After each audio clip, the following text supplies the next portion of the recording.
More than my words, I'm going to quote the founder's words.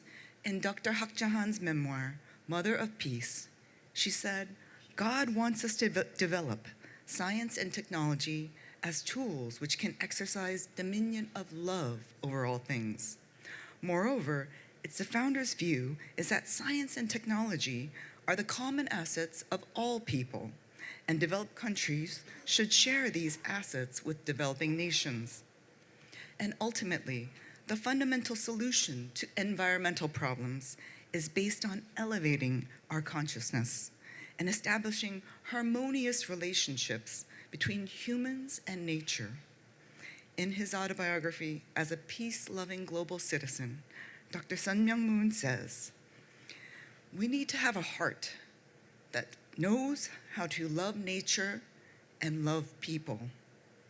Anyone who cannot love nature or love people is not capable of loving God. Only a person who can love nature can love God.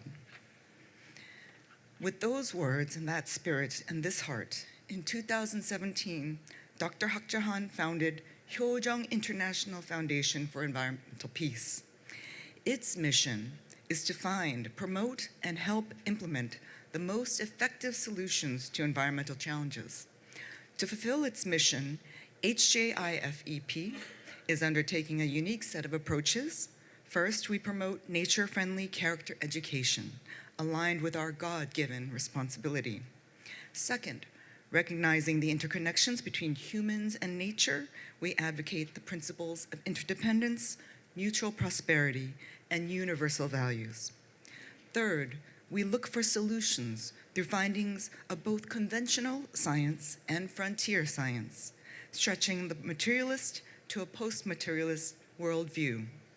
So first, I want to thank HJIFEP for inviting me here.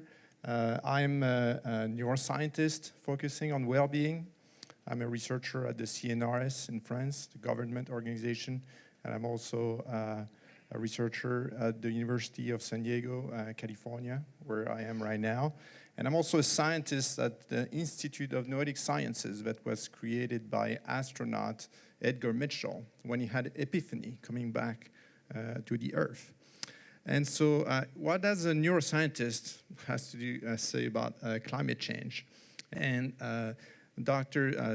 Jin Moon mentioned how and why our parent created HJIFEP and the interconnection between human and nature. So one solution and one hypothesis, the scientific hypothesis we're working on at the Institute of Noetic Sciences is that consciousness is it potentially a property of nature, and to show that we are connected with our environment, and by that mean make people aware that they should not destroy their environment because they're part of it. And so this is some of these studies. For example, we knew that pigeons can orient themselves in the Earth's magnetic field. But recent studies, so they have magnetoreceptors inside their brain, recent studies seems to point that humans also have the same capacity to sense the Earth's magnetic field. So we're not independent of our environments, and there are more studies in that direction.